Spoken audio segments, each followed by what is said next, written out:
ಅತ್ತೆ, ಇದು ನನ್ನ ಬರ್ಡೇ ಗಿಫ್ಟ್. ಇದೆಲ್ಲ ಜೀವನದಲ್ಲಿ ನನಗೋಸ್ಕರ ತಗೊಂಡ್ಬಂದಿದ್ದಾರೆ. ನಿನ್ ಮೇಲೆ ತುಂಬಾ ಚೆನ್ನಾಗಿ ಕಾಣುತ್ತೆ. ಇದು ತುಂಬಾ ಚೆನ್ನಾಗಿದೆ ಅಲ್ವಾ?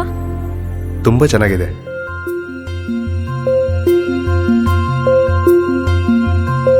It will look really good on you. Amma? Huh?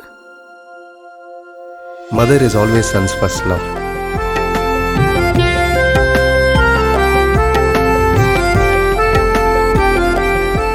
ಪ್ರತಿ ಪೀಳಿಗೆಯ ಪ್ರೀತಿಯ ಮಳಿಗೆ ಜಿಎಲ್ ಆಚಾರ್ಯ ಜ್ಯುವೆಲರ್ಸ್. ಸುದ್ದಿ ಚಾನಲ್, ಕ್ಷಣ ಕ್ಷಣದ ಸುದ್ದಿಗಾಗಿ.